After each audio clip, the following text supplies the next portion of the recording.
গল্পতরু চ্যানেলে আপনাদের সাথে আছি আমি রাজ। পড়ছিলাম হেনরি রাইডার হ্যাগার্ডের বই ক্লিওপেট্রা। পড়ছি এর ৪র্থ পর্ব। মাথা থেকে মুকুটটা খুলে হাতে নিয়ে সেটার দিকে বোকার মতো তাকিয়ে আছি। কতক্ষণ পর জানি না, কাপড়ের সঙ্গে কাপড় ঘষা খাওয়ার মৃদু আওয়াজ পেয়ে চোখ তুলে তাকালাম সামনে।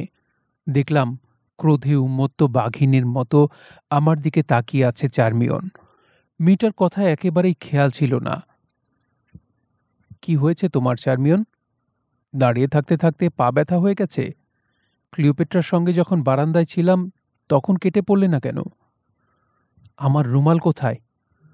জেলখানার জল্লাদের চেয়েও কঠোর কণ্ঠে জিজ্ঞেস করল চার্মিয়ন। চমকে উঠলাম, বললাম, ফেলে দিয়েছি বাইরে। না ফেলে কোনো উপায় ছিল না। কাজটা না করলে ধরা পড়তে হতো রানীর হাতে। মুকুটটা রেখে দিলেন কেন? সেটাকে বাইরে ফেললেন না কেন? সেটা আপনার রানী দিয়েছিল বলে? আমার রুমালের কোনো দাম নেই আপনার কাছে? তাহলে অ্যাবাউদিস মন্দিরের প্রধান পুরোহিত, দেবতাদের একনিষ্ঠ উপাসক, মিশরের ভবিষ্যৎ ফারাও মহান হারমাচিসও একচোখা? বলতে বলতে কেঁদে ফেলল চার্মিয়ন। টপ টপ করে পানি পড়তে লাগলো ওর দু চোখ বেয়ে। সে মিশরের রানী বলে তাকে চুমু খেলেন?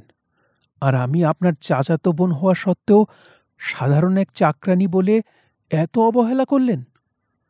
কি বলছো ওলটপালট? তোমাকে অবহেলা করলাম কখন? আর রানীকে স্বেচ্ছায় চুমু খাইনি আমি। কাজটা করতে বাধ্য হয়েছি। বাধ্য হয়েছি? ভ্যাং চালো চার্মিয়ন। আগামীকাল রাতে রানীর শয়নকক্ষে যাবেন আপনি। তখন ওর সঙ্গে কুকর্ম করার পরও বলবেন বাধ্য হয়েছি। চার্মিয়ন, ভয়াবহ কণ্ঠে গর্জে উঠলাম, তোমার সাহস তো কম নয়। ভুলে গেছো কার সামনে দাঁড়িয়ে আছো তুমি? কার সঙ্গে কথা বলছো? জবাব দেওয়ার কোনো লক্ষণ দেখা গেল না মেয়েটার মধ্যে। পাল্টা প্রশ্ন করে গেল, আমি নরকের কীট, মানবীর অধম? আমি চক্রান্ত করে আপনাকে আপনার রানীর সামনে খাটো করতে চাই, হীন প্রমাণ করতে চাই? দুঃখ সহ্য করতে না পেরে হাঁটু গেড়ে মাটিতে বসে পড়ল চার্মিয়ন। দু হাতে মুখ ঢাকল।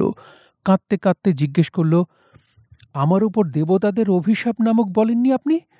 কি বলেছে আপনার রানী আমার সম্বন্ধে? ক্ষোভে দুঃখে মরে যাওয়া উচিত আমার? দেবী আইসিস, কথাটা শোনার আগেই কেন মরলাম না আমি? মেয়েটার দুঃখ স্পর্শ করল আমাকে। নিজের ভুল বুঝতে পারলাম। ক্লিওপেট্রার মন রাখতে চার্মিয়নকে ওভাবে অপমান করা উচিত হয়নি। কে যেন একবার বলেছিলেন আমাকে, কথা তীরের মতো। তীর যেমন একবার ছুঁড়লে আর ফিরিয়ে নেওয়া যায় না, কথাও তেমনি একবার বললে আর ফিরিয়ে নেওয়া যায় না। সুতরাং বিচার বিবেচনা করে কথা বলাটাই হচ্ছে বুদ্ধিমানের কাজ। মিথ্যা বলার অভ্যাস ছিল না আমার। ক্লিওপেট্রার সামনে কি বলতে কি বলে ফেলেছি, আর সেটাকেই সত্য বলে ধরে নিয়েছে চার্মিয়ন।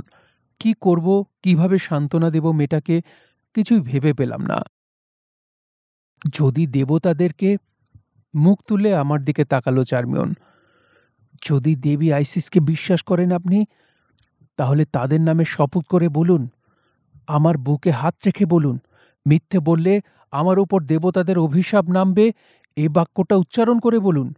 ক্লিওপেট্রাকে আপনি ভালোবাসেন না? বলুন আপনার একমাত্র শত্রুকে আপনি আগামীকাল রাতে নিজ হাতে খুন করতে পারবেন। ভয়াবহ চমকে উঠলাম আমি। ঘরের ভিতর বজ্রপাত হলেও অতটা চমকাতাম না। দেবতাদের নামে মিথ্যা শপথ করার সাহস আমার ছিল না কোনো দিনও, আজও নেই। বুকে হাত রেখে কোনোদিন মিথ্যা বলিনি আমি, আজও পারব না বলতে। ক্লিওপেট্রাকে আমি নিজের হাতে খুন করতে পারব কিনা সে ব্যাপারে যথেষ্ট সন্দেহ আছে আমার। আর ওকে আমি ভালোবেসে ফেলেছে কিনা সেটা আমি নিজেও স্পষ্ট জানি না। অবাক বিস্ময়ে বোবার মতো তাকিয়ে রইলাম চার্মিয়নের দিকে। যা বোঝার বুঝে নিয়ে উঠে দাঁড়ালো চার্মিয়ন। দু হাত দিয়ে চোখের পানি মুছল। বলল, ছোটবেলায় আমাকে শিক্ষা দেয়া হয়েছিল, সত্যি বলার সাহস যার নেই সেই পৃথিবীর সর্বনিকৃষ্ট কাপুরুষ। আর সত্যি না বলুক, অন্তত যে মিথ্যে বলে না সে সৎ। মহান হারমাচিস, জেনে ভালো লাগলো, আপনি আর যাই হন না কেন, অন্তত সততা নামের গুণটা কিছুটা হলেও বাকি রয়ে গেছে আপনার ভেতর। ক্রোধে ফেটে পড়লাম কথাটা শুনে। আমি হারমাচিস, আমার চরিত্রের ব্যাপারে নিশ্চিত হওয়ার পর আমাকে অ্যাবাউদিস মন্দিরের প্রধান পুরোহিতের দায়িত্ব দেওয়া হয়েছে। আর চার্মিয়নের মতো সামান্য একটা মেয়ে কিনা বলছে আমার মধ্যে কিছুটা হলেও সততা বাকি রয়ে গেছে। যা মুখে এলো শুনিয়ে দিলাম ওকে। চুপ করে শুনে গেল সে, একবারও প্রতিবাদ করল না। এক দৃষ্টিতে তাকিয়ে রইল আমার দিকে, দৃষ্টি ফিরিয়ে নিল না একবারও। আমার কথা শেষ হয়েছে বুঝে নিরুত্তাপ গলায় বলল সে, ওভাবে বলা উচিত হয়নি আপনার, মহান হারমাচিস। হাজার হোক আপনি একজন পুরোহিত, নিষ্ঠুরতা মানায় না আপনাকে। অবশ্য সবার বেলায় কথাটা হয়তো খাটে না। স্পষ্ট ইঙ্গিত ছিল মেয়েটার কথায়, বুঝতে পারলেও ধরলাম না কথাটা। প্রধান পুরোহিত সত্যিই নিষ্ঠুরতার অনেক উপরে। যে লোক রিপু বিসর্জন দিতে পারল না, তার পুরোহিত হওয়ার কোনো যোগ্যতা নেই। তার সঙ্গে একজন অশিক্ষিত গ্রাম্য বর্বর লোকের পার্থক্য কোথায়? কথাটা মনে পড়তেই ক্ষমা করলাম চার্মিয়নকে। শুধু জানতে চাইলাম, কোন অধিকারে কথাটা বললে তুমি? কোন অধিকারে বললাম? মেয়েটার দু চোখে গভীর বিষাদ। ভালো প্রশ্ন করেছেন। একদিন বলেছিলাম আপনাকে, সবাইকে সবকিছু দেয় না দেবতারা। কাউকে খুব সুন্দর একজোড়া চোখ দেয়, কিন্তু সে অনেক কিছু দেখতে পায় না। আপনি আমাকে সব সময় একটা মেয়ে হিসেবেই দেখেছেন, তার বেশি কিছু নয়। আপনার দৃষ্টিতে আমি একটা জীবন্ত মূর্তি মাত্র। জ্ঞানী হারমাচিস, কখনো কি ভেবে দেখেছেন, মূর্তি যদি প্রাণ পায় তাহলে তার মনে আর 10 জনের মতো কামনা বাসনা জাগতে পারে। তার মনেও মাটির দিকে চোখ নামিয়ে নিল চার্মিয়ন। ভালোবাসা, প্রেম জাগতে পারে। কিছুক্ষণ আগে ক্লিওপেট্রার একটা কথা শুনে আপাদমস্তক কেঁপে উঠেছিলাম আমি। চার্মিয়নের কথাটা শুনে আবার একই অবস্থা হলো। কামনা বাসনা, প্রেম, ভালোবাসা। আমার হৃদয় থেকে ওসব আবেগ কি অনেক আগেই চেঁচে ফেলিনি আমি? যদি থাকতো তাহলে চার্মিয়নের সৌন্দর্যে অবশ্যই মুগ্ধ হতাম। ক্লিওপেট্রাকে আমি ভালোবাসি, কথাটা ঠিক নয়। আবার ওর প্রতি ঘৃণাটাও কমে আসছে দিন দিন। মনে প্রাণে চাইছি সে মারা যাক, কিন্তু নিজের হাতে ওকে খুন করার মানসিক দৃঢ়তা আমার নেই।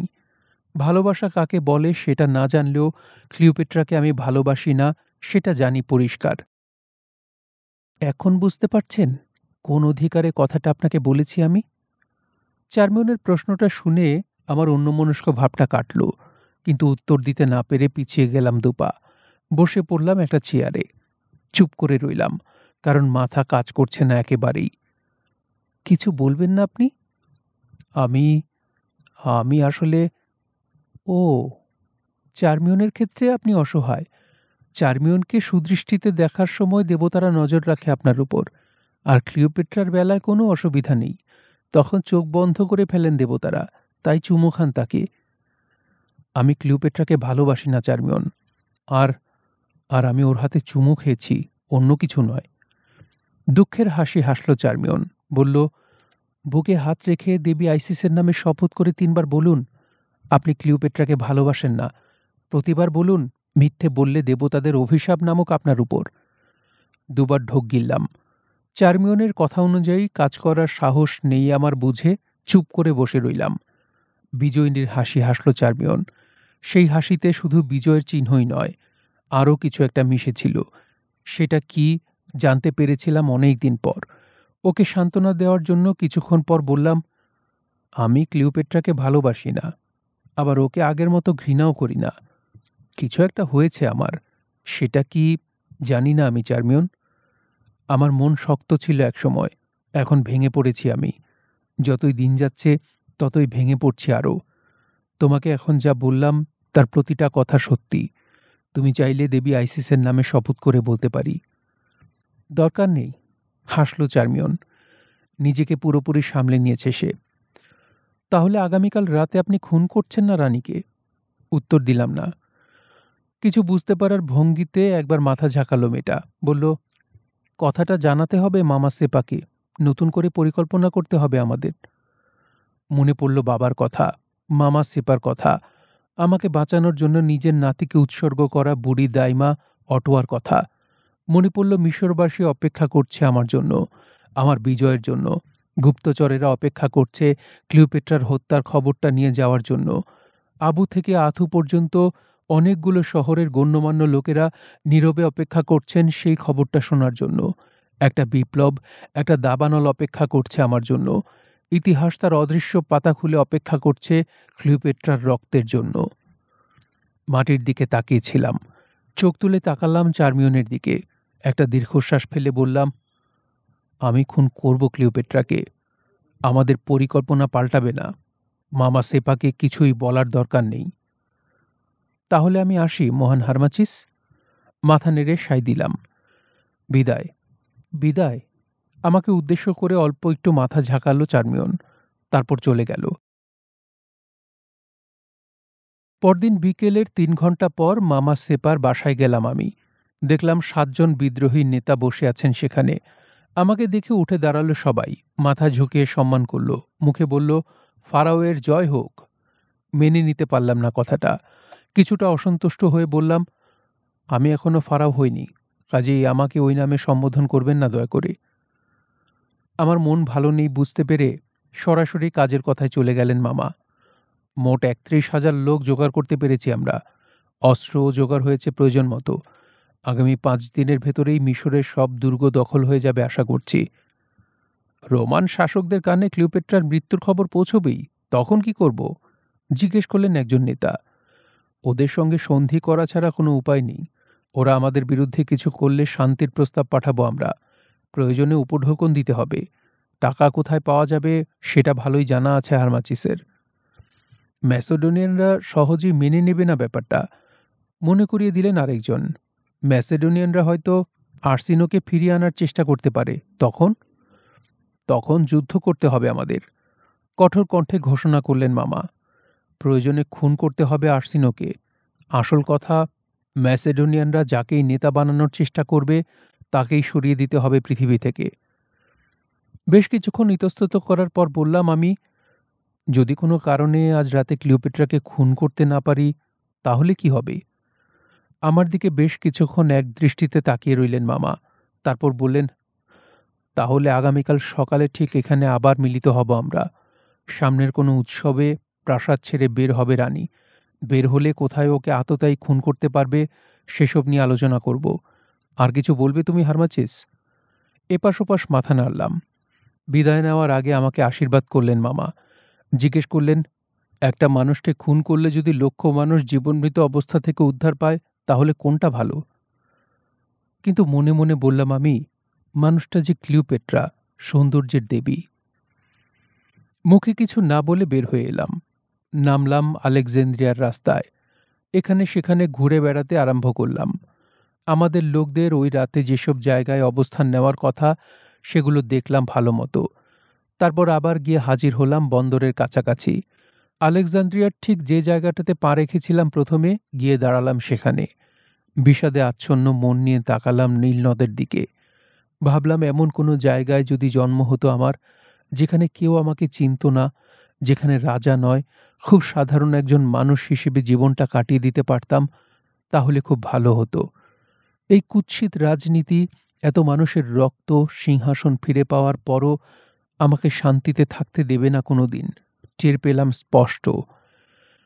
একটা বড় নৌকা বন্দরে ভিড়ল সে সময়। সুশৃঙ্খল সারিবদ্ধভাবে নামতে আরম্ভ করল আরোহীরা। হাতে কোনো কাজ না থাকায় বন্দরেই দাঁড়িয়ে রইলাম অলসের মতো। হঠাৎ পিছন থেকে শুনতে পেলাম একটা অতি পরিচিত কণ্ঠস্বর। হারমাচিস, তুমি এখানে? আমি তো তোমাকেই খুঁজতে যাচ্ছিলাম। ঘাড় ঘুরালাম। বুড়ি দাইমা অটোয়া। কি ব্যাপার, তুমি এখানে কেন? আমাকে একটা নির্জন জায়গায় নিয়ে গেল বুড়ি। বলল, হারমাচিস, তোমার বাবা আমাকে দিয়ে একটা খবর পাঠিয়েছেন। খবরটা খুব গুরুত্বপূর্ণ। বাবা কেমন আছেন? আছেন একরকম। তোমার সাফল্যের জন্য অপেক্ষা করছেন। মনটা খারাপ হয়ে গেল আবার। বললাম, খবরটা কি বলো? তিনি গণনা করে দেখেছেন খুব শীঘ্রই একটা বড় বিপদে পড়তে যাচ্ছ তুমি। বিপদটা কি সেটা জানতে পারেননি তিনি, কিন্তু তোমাকে খুব সাবধানে থাকতে বলেছেন, আর তোমার প্রতিজ্ঞার কথা ভুলতে নিষেধ করেছেন। কথাটা শুনে আবারও ঘাবড়ে গেলাম। কিছু একটা বলার জন্য মুখ খুললাম। অটো আমাকে থামিয়ে দিয়ে জানতে চাইল, কবে? বুঝলাম ক্লিওপেট্রাকে কবে খুন করা হবে সেটা জানতে চায় সে। জবাব দিলাম, আজ রাতেই, তুমি যাচ্ছ কোথায়? তোমার মামা সেপার বাড়িতে। তুমি কি আমাকে নিয়ে যাবে সেখানে? আমি চিনি না বাড়িটা। আবার মামার বাড়িতে যেতে ইচ্ছা করছে না একেবারেই। তাছাড়া অটোয়ার সঙ্গে বেশিক্ষণ ঘুরঘুর করাটাও ঠিক হবে না। বন্দর থেকে শক্ত সমর্থ দেখে একজন কুলি ডেকে আনলাম। ওকে মামার ঠিকানাটা ভালো মতো বুঝিয়ে বললাম। এরপর স্বাভাবিকের চেয়ে বেশি মজুরি দিলাম লোকটাকে। রওনা হয়ে যেতে বললাম অটোয়াকে নিয়ে। বিদায় জানিয়ে চলে গেল অটোয়া। নিজের অসহায়ত্বে ছটফট করতে করতে ফিরে এলাম প্রাসাদ সংলগ্ন নিজের বাড়িতে। চার্মিয়ন এসে আমাকে রানীর কক্ষে নিয়ে যাওয়ার কথা। রাত হওয়ার পর বাড়িতে একা বসে অপেক্ষা করছি মেয়েটার জন্যে। আমার সামনে চূড়ান্ত অবহেলায় পড়ে আছে খঞ্জরটা। লম্বা, প্রচণ্ড ধারালো, খাঁটি সোনার হাতলওয়ালা খঞ্জরটাকে দেখছি আমি ঘুমু ঘুমু চোখে। তন্দ্রাচ্ছন্ন হয়ে পড়লাম নিজের অজান্তেই। পাশে কেউ দাঁড়িয়ে আছে টের পাওয়াতে চোখ মেলে তাকালাম। চার্মিয়নকে দেখতে পেলাম। সাদা মুখে, শূন্য চোখে দাঁড়িয়ে আছে সে। মহান হারমাচিস, চলুন, রানী অপেক্ষা করছেন আপনার জন্য। ধক করে উঠল বুকের ভেতরটা। জিজ্ঞেস করলাম, সবকিছু প্রস্তুত? হ্যাঁ মাননীয়। সদর দরজার রক্ষীদের নেতৃত্ব দিচ্ছে পলাশ। খোঁজাদের মধ্যে মাত্র একজন জেগে আছে। বাকিদের ঘুমের ওষুধ খাইয়ে কাবু করে ফেলেছি। মামা সেপার লোকেরা অবস্থান নিয়েছে শহরের বিভিন্ন জায়গায়। সবকিছু আমাদের পরিকল্পনা মতোই ঘটছে। কোনো সমস্যা হয়নি এখনো। উঠে দাঁড়ালাম। খঞ্জরটাকে ভরলাম পোশাকের ভিতরে। পাশে রাখা ছিল এক পাত্র মদ। ঢকঢক করে গিলে ফেললাম সবটুকু। সারাদিন বলতে গেলে কিছুই খাইনি। মদটুকু খেয়ে ঘুরতে আরম্ভ করল মাথা। রওনা হয়ে গেল চার্মিয়ন। কাঁপা কাঁপা পায়ে ওকে অনুসরণ করলাম আমি। লোক না থাকায় খাঁ করছে অ্যালাবাস্টার হল। সেই অটুট নিস্তব্ধতায় আমাদের পায়ের আওয়াজ আমার কানে বড় বেশি বাজল।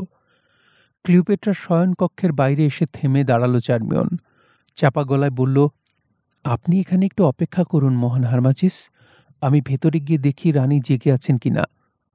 ভিতরে ঢুকে গেল সে। প্রায় আধ ঘন্টার মতো দাঁড়িয়ে থাকতে হলো আমাকে। ধুকপুক করছে বুকের ভিতর। দাঁড়িয়ে থেকে করার মতো কিছু না পেয়ে নিজের হৃৎস্পন্দন গণনা করছি। খুব কাহিল লাগছে। পাশের একটা মোটা থামে ভর দিলাম। অবশেষে মাথা নিচু করে ধীর পদক্ষেপে ফিরে এলো চার্মিয়ন। ভিতরে যান মহান হারমাচিস, মেঝের দিকে তাকিয়ে বলল সে। রানী অপেক্ষা করছেন আপনার জন্যে। আমিও প্রায় ফিসফিস করে জিজ্ঞেস করলাম, কাজ শেষে তোমার সঙ্গে কোথায় দেখা করব? এখানেই, আপনার জন্য অপেক্ষা করছি আমি। আমরা দুজনে মিলে তারপর সংকেত দেব পলাশকে। দেবতারা সাহায্য করুক আপনাকে। সাফল্য সবসময় থাকুক আপনার সঙ্গে। বিদায়। গলার স্বর আরও নামিয়ে ফেলল চার্মিয়ন। শুনতে খুব কষ্ট হলো আমার। বিদায় আমার হারমাচিস। কেঁপে উঠলাম আরেকবার। তাকালাম চার্মিয়নের দিকে। এক দৃষ্টিতে তখনও মেঝের দিকে তাকিয়ে আছে সে। ওর অপূর্ব সুন্দর চেহারাটা দেখতে পেলাম, কিন্তু চোখ দুটো আমার দৃষ্টির আড়ালে রয়ে গেল। কি লেখা আছে সেই চোখ জোড়ায় জানা হলো না। দেবী আইসিসের কাছে প্রার্থনা করে পর্দা সরিয়ে ঢুকে পড়লাম ভিতরে। ধবধবে সাদা একটা পোশাক পরে আছে ক্লিওপেট্রা। আয়েশ করে বিছানায় শুয়ে আছে সে। তার চোখ জোড়া বন্ধ। হাতে বহুমূল্য রত্নখচিত উটপাখির পালকের একটা পাখা। সেটা দিয়ে ধীরে ধীরে নিজেকে বাতাস করছে সে। ওর ডান পাশে বিছানার উপর ত্রিকোণাকৃতির একটা বাদ্যযন্ত্র রাখা। মাঝে মধ্যে সেটাতে আঙুল বুলিয়ে মিষ্টি একটা সুর তুলছে ক্লিওপেট্রা। বিছানার পাশে মার্বেল পাথরের একটা টেবিলে রাখা আছে মদ আর আঙুর। ইচ্ছে হলে থোকা থেকে একটা করে আঙুর ছিঁড়ে নিয়ে পরম আলস্যে মুখে দিচ্ছে সে। মাঝে মধ্যে হাত বাড়িয়ে স্পর্শ করছে প্রায় খালি মদের পাত্রটা। কিন্তু বোধহয় পান করতে ইচ্ছে করছে না ওর, তাই চুমুক দিচ্ছে না। বেশ কিছুক্ষণ দাঁড়িয়ে থেকে দেখলাম ক্লিওপেট্রার বিলাসিতা। তারপর এগিয়ে গেলাম। কাছ থেকে ওকে দেখে চমকে উঠলাম। খুব সুন্দর করে সেজেছে সে। মনে হলো পৃথিবীতে নয়, স্বর্গে আছি আমি। আমার সামনে শুয়ে আছে মিশরের নয়, অপ্সরাদের রানী। রাতের আকাশের তারার মতো জ্বলজ্বল করছিল ক্লিওপেট্রা। ওর পোশাক আর চুল থেকে ভেসে আসছে একটা মাদক সুবাস। সেটার প্রভাবে কেমন আচ্ছন্ন বোধ করলাম। কিন্নরী কণ্ঠে গুনগুন করছে ক্লিওপেট্রা। রাত শেষ হওয়ার ঘোষণা জানিয়ে ভোরের অন্ধকারে যেসব পাখি গান গায়, মনে হলো আমার সামনে শুয়ে গান গাচ্ছে সেসব পাখিদেরই কোনো একটা। অপরিচিত এক আবেশে আমার দু চোখ ঘুমে জড়িয়ে আসতে চাইল। কে যেন ফিসফিস করল কানের কাছে, ক্লিওপেট্রাকে নয়, অপ্সরাদের রানীকে, আকাশের তারাকে, ভোরের গান গাওয়া পাখিকে খুন করার জন্য এসেছিস তুই। বুকের ভিতর মোচড় দিয়ে উঠল একবার। হাত ঢুকালাম পোশাকের ভিতর, বাম কোমরের কাছে। ইচ্ছে ছিল খঞ্জরটার ধাতব স্পর্শে নিজেকে সামলে নেওয়ার, কিন্তু ঠান্ডা খঞ্জরটাতে হাত দিয়ে মনে হলো আগুনে হাত দিয়েছি। শিউরে উঠে তৎক্ষণাৎ বের করে আনলাম হাতটা। ধীরে ধীরে চোখ খুলল ক্লিওপেট্রা। দেখতে পেল আমাকে, হাত থেকে সরিয়ে রাখল পাখাটা। জানতে চাইল, তুমি এসেছো বন্ধু? আমার জিভ সরল না, কাজে এই প্রশ্নটার উত্তর দেওয়া হলো না। কি বলে যে তোমাকে ধন্যবাদ দেব? আমাকে চুপ করে থাকতে দেখে কথা চালিয়ে গেল ক্লিওপেট্রা। খুব একা লাগছিল আমার, এখন আনন্দে কাটবে সময়। বালিশে ভর দিয়ে একটু উঁচু হলো সে। শত শত মানুষের সঙ্গে আমাদের পরিচয় হারমাচিস, কিন্তু ওদের সবাইকে দেখলে ভালো লাগে না। কেউ থাকে বিশেষ প্রিয়, যখনই ওর সঙ্গে দেখা হোক না কেন আনন্দে নেচে উঠে মন। ওখানে চুপ করে দাঁড়িয়ে থেকো না প্রিয় হারমাচিস আমার, এসো এই চেয়ারটাতে বসো। পায়ের কাছে রাখা একটা বাঁকা চেয়ারের দিকে ইঙ্গিত করল সে। বসলাম চেয়ারটাতে। বললাম, আমার রানীর ইচ্ছে, আমার জন্য আদেশ। অনুমতি দিলে রানীকে তার ভালোবাসার রাজা কিছু দেখাতে চায়। আনন্দে ঝিলিক দিয়ে উঠল ক্লিওপেট্রার দুচোখ। অবশ্যই অবশ্যই, দেখাও হারমাচিস। গত রাতে তারা নিয়ে গবেষণা করে অনেক কিছু জানতে পেরেছি, সব লিখে এনেছি তোমার জন্যে। বলতে বলতে পোশাকের ভিতর হাত ঢুকিয়ে একখণ্ড প্যাপিরাস বের করে আনলাম। আমার ইচ্ছে ছিল প্যাপিরাসের খণ্ডটা দেওয়ার ভান করে ক্লিওপেট্রার খুব কাছাকাছি চলে যাব। তারপর সে প্যাপিরাসটা পড়তে আরম্ভ করলে এক সুযোগে খঞ্জরটা বের করে আঘাত করব। কিন্তু আমাকে উঠতে দেখে বলল ক্লিওপেট্রা, না না প্রিয়, বসে থাকো আমার সামনে। আজ তোমার সুন্দর চেহারাটাকে চোখের সামনে থেকে এক মুহূর্তের জন্যেও আড়াল হতে দিতে চাই না। আমার ইচ্ছে, যদি তোমার জন্য সত্যি আদেশ হয়ে থাকে, তাহলে বসে থাকো ওই চেয়ারে, আর হাত বাড়িয়ে প্যাপিরাসটা দাও আমাকে। ব্যাপারটা আমার পরিকল্পনার মধ্যে ছিল না। একটু ঘাবড়ে গেলাম, কিন্তু প্যাপিরাসের খণ্ডটা ক্লিওপেট্রাকে না দিয়েও কোনো উপায় নেই। জিনিসটা দিয়ে দিলাম ওকে। ভাবলাম আমার লেখা, কাজেই মনোযোগ দিয়ে পড়বে সে। সেই সুযোগে খঞ্জরটা বের করে ঝাঁপিয়ে পড়ব ওর ওপর। আমার সমস্ত পরিকল্পনা মাঠে মারা গেল। রোল করা প্যাপিরাসটা হাতে নিয়ে একবার খুলেও দেখল না ক্লিওপেট্রা, রেখে দিল পাশে। এক দৃষ্টিতে তাকিয়ে রইল আমার দিকে। একটু পরপরই কোমরের কাছে হাত দিচ্ছ কেন তুমি হারমাচিস? হঠাৎ জিজ্ঞেস করে উঠল সে। প্রশ্নটার আকস্মিকতায় ভীষণ চমকে উঠলাম।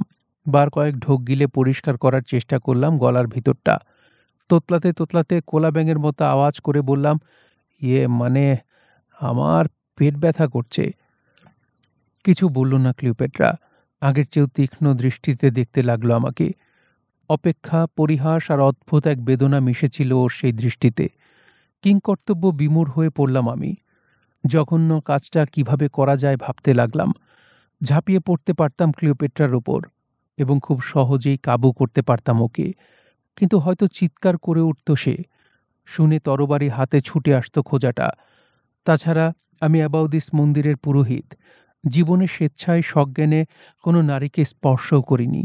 ক্লিওপেট্রার ওপর ঝাঁপিয়ে পড়লে লজ্জায় পাপবোধে বাতিল করে দিলাম ঝাঁপিয়ে পড়ার চিন্তাটা। ক্লিওপেট্রার অন্যমনস্ক হয়ে পড়ার অপেক্ষায় রইলাম। তোমার অবস্থা ভালো মনে হচ্ছে না হারমাচিস, দীর্ঘক্ষণের নীরবতার পর বলল ক্লিওপেট্রা। আমাকে চলে যেতে বলতে পারে এই ভয়ে তাড়াতাড়ি বললাম, না না, তেমন গুরুতর কিছু নয়, আমি সামলে নিতে পারবো। খুব বেশি ব্যথা হচ্ছে না, এই এমনি মোচড় দিয়ে উঠেছিল আর কি। তাহলে আমরা আনন্দ করতে পারি। মুখ কালো হয়ে গেল আমার। হ্যাঁও বলতে পারলাম না, আবার নাও বলতে পারলাম না। উপরে নিচে মাথা দোলালাম একবার। কি করা যায় বলো তো? ক্লিওপেট্রার স্বর শুনে মনে হলো সন্দেহ দূর হয়েছে মন থেকে। প্রশ্নটার উত্তর জানা নেই আমার। সারা জীবন আমি একটা কাজই করেছি, পড়াশোনা, তাও আবার একা একা। কাজেই পড়াশোনা ছাড়া আর কি করা যেতে পারে মাথায় এলো না। বললাম, আমার রানী, তুমি ঠিক করো কি করা যায়। নাচতে পারি আমরা। সারা মিশরে আমার থেকে ভালো কোনো নর্তকী যদি খুঁজে পাও, দেবতাদের শপথ, সিংহাসন ছেড়ে দেব আমি। আর সারা মিশরে আমার থেকে খারাপ কোনো নর্তক যদি খুঁজে পাও, নাচানাচির পরিকল্পনাটা বাতিল করার উদ্দেশ্যে বললাম, তাহলে তোমার চাকরি ছেড়ে চলে যাব কোনো জঙ্গলে, আর কোনোদিন লোকালয়ে ফিরব না। হাসল ক্লিওপেট্রা। তাহলে আমি একটা গান গাই, শোনো তুমি। ভেবে দেখলাম প্রস্তাবটা। গান মানে নরনারীর প্রেম কাহিনী। দেবতাদের নিয়ে লেখা গান ছাড়া অন্য কোনো গান গাওয়া বা শোনা পাপ। কিন্তু ক্লিওপেট্রাকে জড়িয়ে ধরে নাচার চেয়ে ওর গান শোনা অনেক কম পাপের। তাছাড়া গান গাইতে গাইতে হয়তো সুরের আবেশে চোখ বন্ধ করে ফেলতে পারে সে। সেই সুযোগে খঞ্জরটা বের করে ওকে হত্যা করা যেতে পারে। গাও আমার রানী, গাও। মন্ত্রণা দিলাম। ভোরের পাখিদের গান শুনতে শুনতে আমি ক্লান্ত। তুমি এমন কোনো কথায়, এমন কোনো অজানা সুরে একটা গান শোনাও আমাকে, যেন এরপরে ভোরের পাখিদের গান আমার কানে বিষ ঢালে। অল্প একটু ঝুঁকে ত্রিকোণাকৃতির বাদ্যযন্ত্রটা তুলে নিল ক্লিওপেট্রা। অল্প সময়ের ভিতরেই অদ্ভুত সুন্দর একটা সুর বাজাতে আরম্ভ করল। পাপ হচ্ছে জেনেও সুরটা উপভোগ করতে লাগলাম আমি। একসময় শেষ হলো সুরটা। ধীরে ধীরে মিলিয়ে গেল তার আবেশ। কিন্তু সুরটার সমাপ্তি কিছুতেই মেনে নিতে পারছি না। আবার বাজাতে বলার জন্যে মুখ খুললাম আমি, কিন্তু আমাকে স্তব্ধ করে দিয়ে গিয়ে উঠল ক্লিওপেট্রা। মনে করো কোনো এক সাগরে ভাসছি আমরা রাতে, হৃদয় ছিঁড়ে বেরুতে চায় অতুলনীয় এক সুর, যাতে ফিস ফিস করে কথা বলতে পারি আমি তোমার সাথে। মেঘ ভেবে ভুল করে ঠাঁই নেয় বাতাস আমার চুলে, তুমি ঠাঁই নাও আমার বুকে, জানি না সজ্ঞানে কি ভুলে। হায়, যদি থেমে যেত রাতটা, যদি চড়াতো সময়কে কেউ শুলে, তারাগুলোতে প্রতিধ্বনিত হয় কার গানের সুর, তোমার হৃদয়ের আবেগ আর ভালোবাসায় বিমূঢ়। ভাগ্যকে ভুলে আমরা কি পারি না যেতে বহুদূর? তাকাও প্রিয়, চিনে নাও আমাদের গন্তব্যের ওই তারকারাজি, নাকি দুহাত পেতে নিতে চাও চাঁদের প্রাচীন আলোর কারসাজি? নিশ্চুপ থেকো না, সব সূর্যের দোহাই, আমায় জানতে হবে আজই। পায়ের নিচে এই সাগর রোষে ধেয়ে চলে তীরের পানে, আর আমি দেখি তোমার হৃদয় নতজানু হয়ে সসম্মানে। কুর্নিশ করে আমায়, বলো আমার হৃদয় কি মিথ্যে জানে? নিষ্ঠুর মরণের কিনারায় আমাদের অসহায় বসবাস। একবার নিয়তি, আরেকবার লোকলজ্জা ছাড়ে বেশি নিঃশ্বাস। কি লাভ সংযমে? চলো, বুক ভরে নেই যৌবনের নিষিদ্ধ সুবাস। জানি না কোন ধাতুতে গড়া তোমার আবেগহীন ওই মন, অথচ প্রেমের বিষ শুষে নিয়ে আমার আত্মা সর্বদা করে টন টন। নিষ্ঠুর, কাছে এসে আঁকো আমার ঠোঁটে অন্তত একটি চুম্বন। গান না গাও, অন্তত করো গুনগুন। আমি আসি তোমার কাছে, কিসের ভয় তোমার?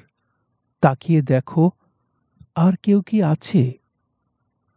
শুনবে না কেউ, জানবে না, অপবাদ দেবে না পাছে।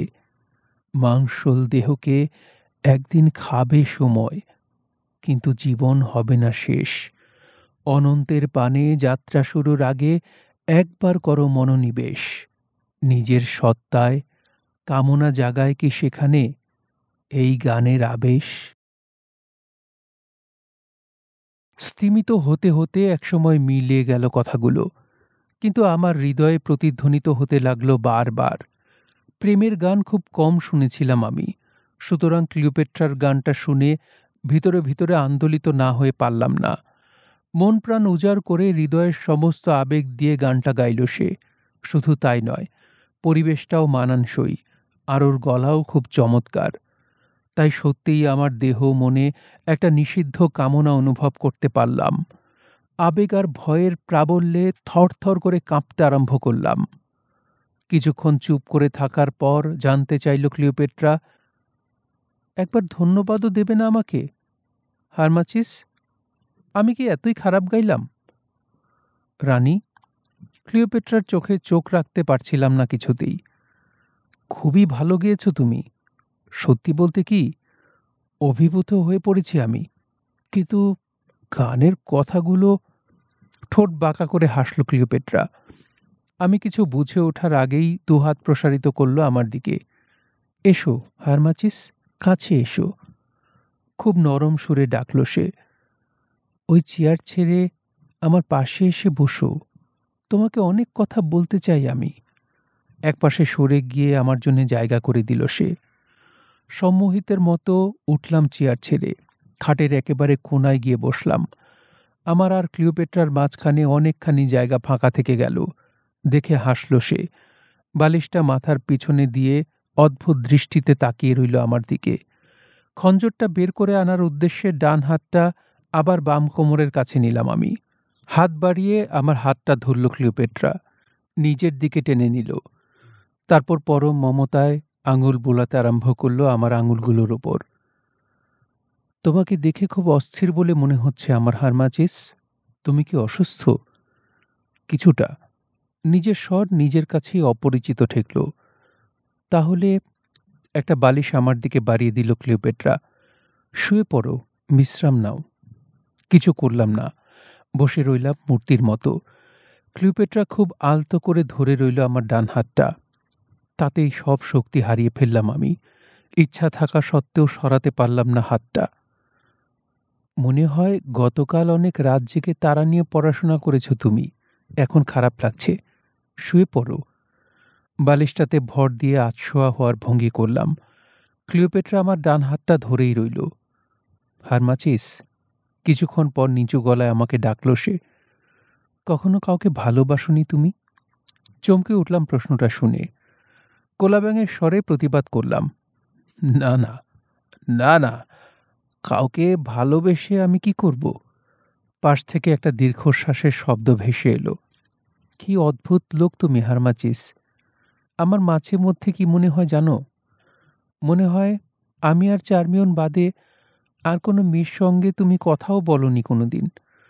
তুমি কি বলো তো? সব পুরুষ নারীর সহচর্য পেতে উন্মুখ থাকে সব সময়, আর তুমি মেতে থাকো তারা আর জাদুবিদ্যা নিয়ে। দেবতারা তোমাকে এত রূপ দিয়েছে, এত যৌবন দিয়েছে, সব তুমি নষ্ট করে দিচ্ছ। কিসের জন্যে? খেয়াল করেছি আমি তোমার কাছে গেলেই আড়ষ্ট হয়ে যাও তুমি। কেন? এত উদাসীনতা তুমি পেলে কোত্থেকে? একটা করে প্রশ্ন করছিল, আর একটু একটু করে আমার কাছে এগিয়ে আসছিল ক্লিওপেট্রা। ওর নীল দু চোখের দিকে তাকিয়ে ভুলে গেলাম আমি কে, কি আমার উদ্দেশ্য। নড়ার শক্তি লোপ পেল আমার।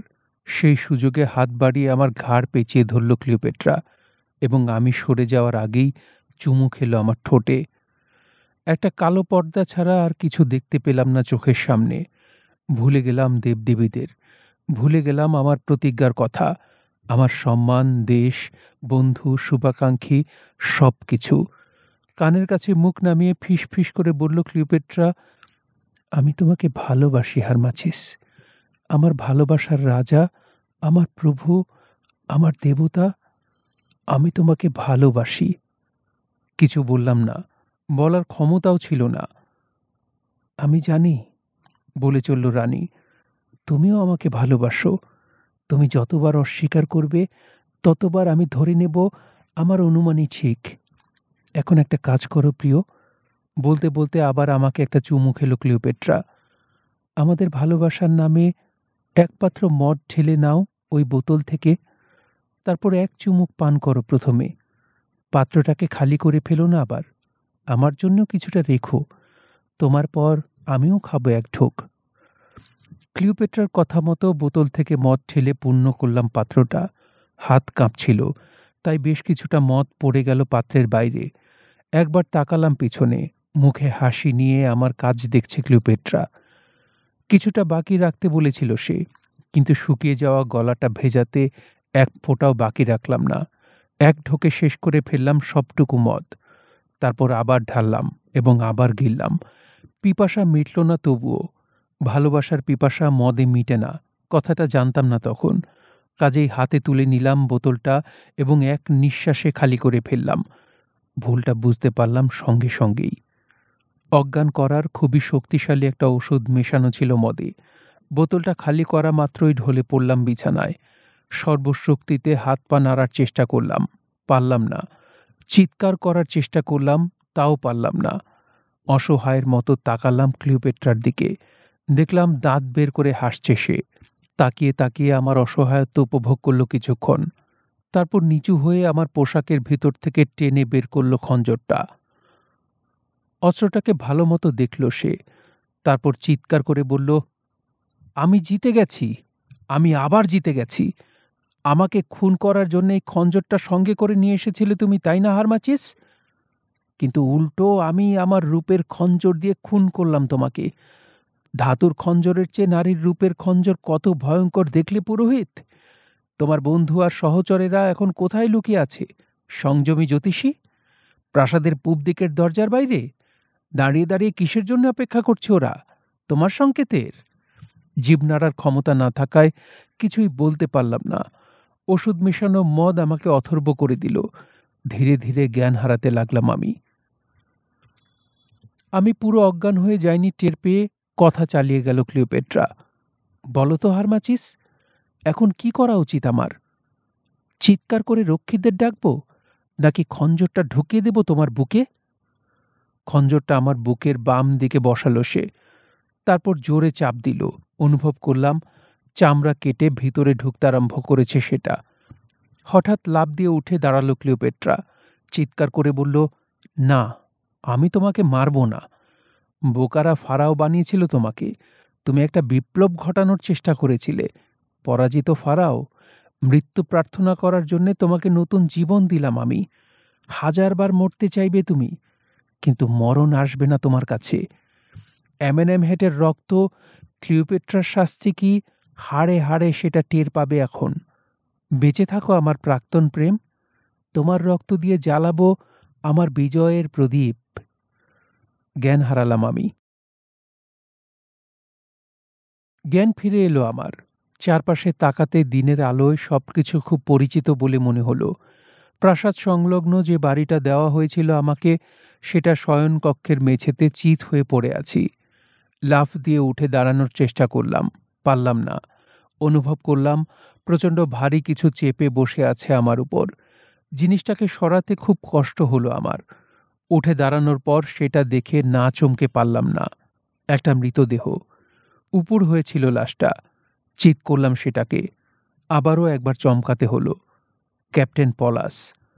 লোকটার 2 হাত কেটে গলার সঙ্গে বেঁধে রাখা হয়েছে। হাঁটু থেকে নিচের দিকে বাম পাটা নেই। বুকের বাম দিকে আমূল বিঁধে আছে আমার খঞ্জরটা। বুকের ডান দিকে একখণ্ড প্যাপিরাস রেখে তার উপর গেঁথে দেওয়া হয়েছে আরেকটা খঞ্জর। কাছে গিয়ে দেখলাম প্যাপিরাস খণ্ডটা। সেটাতে রোমান হরফে লেখা ছিল, সাবাস হারমাচিস, সাবাস। চিরজীবী হও তুমি। বিশ্বাসঘাতকদের পুরস্কার নিজের চোখে দেখে নাও। কথাটা কার বুঝতে অসুবিধা হলো না মোটেও।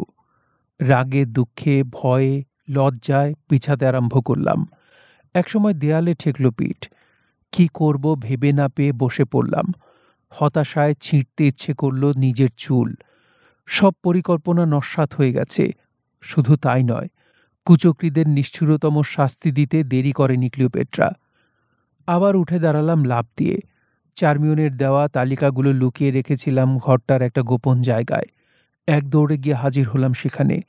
তন্ন তন্ন করে খুঁজলাম, কিন্তু কিছুই পেলাম না। পালানোর চিন্তা মাথায় এলো হঠাৎ।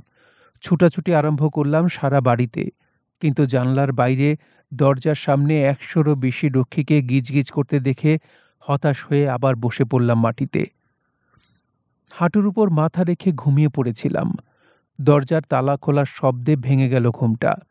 মুখ তুলে তাকালাম সেদিকে। বিজয়িনীর হাসি মুখে নিয়ে একা ভিতরে ঢুকল ক্লিওপেট্রা। প্রায় সঙ্গে সঙ্গেই বাইরে থেকে আবার লাগিয়ে দেওয়া হলো দরজাটা। ক্লিওপেট্রাকে দেখে ভিক্ষুকের মতো উঠে দাঁড়ালাম। আমার সামনে এসে দাঁড়ালো সে। চোখে চোখ রাখল। এক দৃষ্টিতে তাকিয়ে রইল কিছুক্ষণ। তারপর পলাশের লাশের দিকে ইঙ্গিত করে বলল, ঠিকমতো পড়েছ তো কথাটা, নাকি আমাকে পড়ে শোনাতে হবে? আমার গলা কিন্তু কাকের মতো, আমি গান গাইলে শুনে প্রশংসা করে না অনেকেই। চুপ করে রইলাম। রক্ষী, ভেতরে এসো। আমাকে চমকে দিয়ে আচমকা চেঁচিয়ে উঠল ক্লিওপেট্রা। সঙ্গে সঙ্গে খুলে গেল দরজাটা। পলাশের চেয়েও লম্বা চওড়া দুজন রক্ষী ঢুকল ঘরে। এই বিশ্বাসঘাতক কুকুরটাকে নিয়ে যাও আমার চোখের সামনে থেকে, কঠোর কণ্ঠে আদেশ দিল ক্লিওপেট্রা। তারপর টুকরো টুকরো করে ফেলো। কাজটা করা শেষ হলে খবর দেবে আমাকে। নিজ হাতে চিল শকুনকে খাওয়াবো আমি পলাশের মাংস। লাশটা নিয়ে বের হয়ে যাচ্ছিল রক্ষী দুজন। তাদেরকে পিছু ডাকল সে। দাঁড়াও, বিশ্বাসঘাতকটার বুক থেকে বড় খঞ্জরটা বের করো। বের করা হলে ঘরের একমাত্র টেবিলের দিকে ইঙ্গিত করে আবার আদেশ দিল, ওই টেবিলের উপর রাখো সেটাকে। রক্ষী দুজন লাশ নিয়ে বের হয়ে যাওয়ার পর বাইরে থেকে আবার লাগিয়ে দেওয়া হলো দরজাটা। ভাগ্য খুব অদ্ভুত একটা, কি বলবো, ব্যাপার। দেখো, গতকালও আমি মনে প্রাণে ভালোবাসতাম তোমাকে, আর আজ আমার করুণার উপর বেঁচে আছো তুমি। তাকাও তোমার খঞ্জরটার দিকে, দেখো পলাশের রক্ত লেগে একেবারে লাল হয়ে আছে সেটার ফলা, অথচ আমার রক্ত লেগে থাকার কথা ছিল সেখানে। পলাশ ছিল আসলে একটা বোকা, সব কথা সে না বললেও পারত। তাহলে মনে মনে ভাবলাম আমি, পলাশই বিশ্বাসঘাতকতা করেছে আমার সঙ্গে। শেষ মুহূর্তে সেই সবকিছু জানিয়ে দিয়েছে ক্লিওপেট্রাকে। কিন্তু কি লাভ হলো লোকটার? বিশ্বাসঘাতক সন্দেহে ওকেও খুন করতে দ্বিধা করেনি রানী। আমাকে খুন করার জন্যে গিয়েছিলে। গতরাতে তুমি আমার ঘরে ঢোকার আগেই কথাটা জানতাম। হারমাচিস, তুমিও আসলে বোকা। কি করে ভাবলে নিজেকে রক্ষা করার কোনো উপায় না রেখেই তোমার সঙ্গে দেখা করব আমি? বাইরে মাত্র একজন রক্ষী ছিল, কিন্তু ভেতরে পর্দার আড়ালে দাঁড়িয়েছিল 10 জন। তীরধনুক হাতে তোমাকে নিশানা করেছিল সবাই। তুমি খঞ্জরটা বের করলেই 10টা তীর গিয়ে বিদ্ধ তোমার বুকে। হারমাচিস, একবারও ভেবে দেখলে না কেন তোমাকে এতটা কাছে পেয়েও নিজেকে সংযত রাখলাম? একবারও সন্দেহ জাগল না তোমার মনে? রক্ষীদের সামনে কি তোমাকে ভালোবাসতাম আমি? হায় পুরুষজাত! মিথ্যে হাহাকার করল ক্লিওপেট্রা। মেয়ে মানুষ দেখলেই সবকিছু ভুলে যাও তোমরা। ছি হারমাচিস, আমি তোমাকে সত্যিই অন্যরকম ভেবেছিলাম। চোখ নামিয়ে মেঝের দিকে তাকালাম আমি। আমি জানতাম, বলে চলল ক্লিওপেট্রা, তুমি আমার প্রতি খুব দুর্বল। পুরুষের চোখের দৃষ্টি আমার চেয়ে ভালো আর কে বোঝে? অহংকার ঝরল তার কণ্ঠে।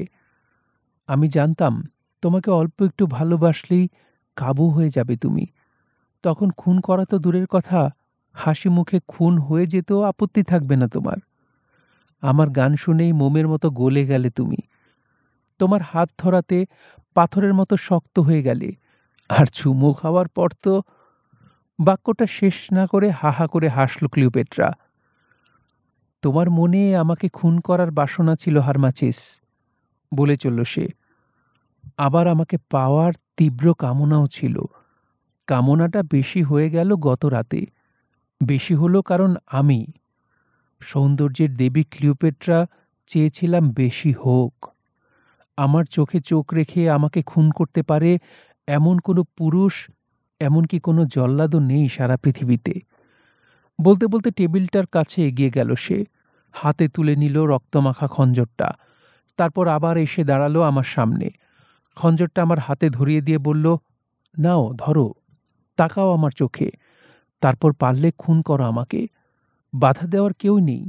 তোমাকে তীর মারার জন্য প্রস্তুত হয়ে নেই একজন রক্ষীও। খঞ্জরটা হাতে নিয়ে দাঁড়িয়ে রইলাম চুপ করে। ক্লিওপেট্রার চোখের দিকেও তাকালাম না, ওকে খুনও করলাম না। তুমি আমাকে খুন করতে পারবে না। অনেকক্ষণ অপেক্ষা করার পর বলল ক্লিওপেট্রা, অ্যাবাউদিসের প্রধান পুরোহিত, প্রয়োজনে তুমি নিজের বুকে গাঁথতে পারবে ওই খঞ্জরটা, কিন্তু আমার বুকে নয়। পরাজয়ের বেদনা আর সহ্য করতে পারলাম না আমি। বসে পড়লাম মেঝেতে। হাঁটুতে মাথা রেখে হাউমাউ করে কাঁদতে আরম্ভ করলাম। আমার পাশে বসল ক্লিওপেট্রা। আলতো করে হাত বুলাতে লাগলো আমার পিঠে। তাকাও আমার দিকে। সবকিছু শেষ হয়ে যায়নি তোমার জন্যে। আমি এমনকি রাগও করিনি তোমার উপর। একটা ভয়ঙ্কর খেলা খেলেছিলাম আমরা। তোমার হাতে ছিল ধাতুর তৈরি খঞ্জর, আর আমার সমস্ত সৌন্দর্য ছিল আমার অস্ত্র। দেখা গেল আমার অস্ত্রটাই বেশি শক্তিশালী। যাই হোক, আমি ক্ষমা করলাম তোমাকে। তুমি মিশরের আদি অধিবাসী। তুমি আমার সিংহাসন দখলের চক্রান্ত করেছিলে। স্বাধীনতা না কি যেন দিতে চেয়েছিলে স্বাধীন মিশরবাসীকে। সব ভুলে গেলাম আমি। তবে তুমি আমার মনে খুব দুঃখ দিয়েছ। আমি তোমাকে বিশ্বাস করেছিলাম, একান্ত আপন বলে মনে করেছিলাম। আমাকে না হোক, আমার বিশ্বাস আর অনুমানটাকে খুন করতে পেরেছ তুমি। চুপ করে গেল ক্লিওপেট্রা। একসময় সামলে নিলাম নিজেকে। চোখের পানি মুছতে মুছতে তাকালাম ওর দিকে। এবার তোমাকে আমার বন্ধু হতেই হবে, স্বেচ্ছায় বা অনিচ্ছায়। যদি মুক্তি চাও, তাহলে আমার পরামর্শদাতা হিসেবেও কাজ করতে হবে। আমরা দুজন মিলে মিশর শাসন করব। তোমার ফারাও হবার ইচ্ছা ছিল খুব। তোমার ইচ্ছেও পূরণ হবে। বলো, রাজি আছো হারমাচিস? ক্লিওপেট্রার প্রস্তাবটা নিয়ে ভাবলাম বেশ কিছুক্ষণ। আর কোনো উপায় ছিল না আমার। জানতে চাইলাম, কিন্তু আমার সঙ্গে যারা ছিল ওদের কি হবে? তোমার বাবা এমএনএমহ্যাট এমনিতেই খুব দুর্বল। তার উপর তোমার পরাজয়ের খবর শুনে মানসিকভাবে একেবারে ভেঙে পড়েছে। কাজেই ওকে নিয়ে কোনো মাথা ব্যথা নেই আমার। আর বিদ্রোহের সঙ্গে জড়িত অন্যদেরকে হত্যা করব না আমি। চুপ করে রইলাম। কি হলো, কথা বলছো না কেন? আমার কিছু বলার নেই। কিছু বলার নেই মানে? আমি যে প্রস্তাবটা তোমাকে দিলাম সেটার ব্যাপারে তোমার মত কি? আমাকে ভেবে দেখতে হবে। সরাসরি হ্যাঁ বলার কোনো ইচ্ছা ছিল না, তাই ঘুরিয়ে বললাম। কি? রেগে গেল রানী। ভেবে দেখতে হবে? মিশরের রানী ক্লিওপেট্রার, সৌন্দর্যের দেবী ক্লিওপেট্রার প্রস্তাব তোমাকে ভেবে দেখতে হবে? তুমি কি ভুলে যাচ্ছ? হঠাৎ ঠান্ডা হয়ে গেল তার রাগ। আশ্চর্য এক ধূর্ততায় জল জল করতে আরম্ভ করল দু চোখ। তুমি আমার প্রস্তাবে রাজি হতে বাধ্য হারমাচিস। কেন? কারণ রাজি না হলে তোমার বাবা এমএনএমহ্যাটকে হত্যা করার আদেশ দিব আমি। শুধু তাই নয়, বিদ্রোহের সঙ্গে জড়িত একজন কুচক্রিও বাঁচবে না। বোবা হয়ে গেলাম কথাটা শুনে। দেখে হাসল ক্লিওপেট্রা। বলল, শুধু আমার প্রস্তাবে রাজি হলেই চলবে না এখন। আমাকে রাগিয়েছ, সেই রাগটাও ঠান্ডা করে দিতে হবে। একটা ঢোক গিলে জানতে চাইলাম, কিভাবে? চুমু খেতে হবে আমাকে। আমার আরো কাছে সরে এলো সে। গত রাতে আমি যেভাবে তোমাকে চুমু খেয়েছিলাম ঠিক সেভাবে। এক লাফে দাঁড়িয়ে গেলাম। হাত থেকে খঞ্জরটা ফেলে দিয়ে ছিটকে সরে গেলাম 5 হাত দূরে। পারবো না। তুমি জানো আমি একজন পুরোহিত। নারীকে স্পর্শ করা আর নরকের আগুন স্পর্শ করা আমার জন্য সমান। আমি তোমার প্রস্তাবে রাজি আছি, কিন্তু চুমু খেতে পারবো না তোমাকে। পারবে? সাপের মতো হিস হিসে কণ্ঠে বলল রানী। নিচু হয়ে তুলে নিল খঞ্জরটা। বাইরেই দাঁড়িয়ে আছে রক্ষীর দল। আমি বলা মাত্রই তোমার বাবাকে হত্যা করার জন্য ছুটবে তারা। কাজেই আর কথা না বাড়িয়ে এসো, চুমু খাও আমাকে। নিজের অসহায়ত্বে আবার কেঁদে ফেললাম আমি। কাঁদতে কাঁদতে এগিয়ে গেলাম ক্লিওপেট্রার দিকে। আবার নীরব হাসিতে ফেটে পড়ল রানী। কিছুক্ষণ ওর দিকে এক দৃষ্টিতে তাকিয়ে থেকে আলতো করে চুমু খেয়েই আবার সরে গেলাম নিরাপদ দূরত্বে। ধন্যবাদ পুরোহিত। তীব্র ব্যঙ্গ ঝরে পড়ল ক্লিওপেট্রার কণ্ঠে। খঞ্জরটা হাতে নিয়ে বের হয়ে গেল সে। শুনছিলেন হেনরি রাইডার হ্যাগার্ডের লেখা ক্লিওপেট্রা বইটি। পড়ছিলাম এর 4র্থ পর্ব। বইটি আপনাদের কাছে কেমন লাগছে তা অবশ্যই কমেন্ট করে আমাদেরকে জানাতে পারেন। ভালো লাগলে একটি লাইক করবেন, চাইলে শেয়ার করে অন্যকে শোনার সুযোগ করে দিতে পারেন। সবাই ভালো থাকবেন, সুস্থ থাকবেন এবং গল্পতরুর সঙ্গেই থাকবেন। ধন্যবাদ।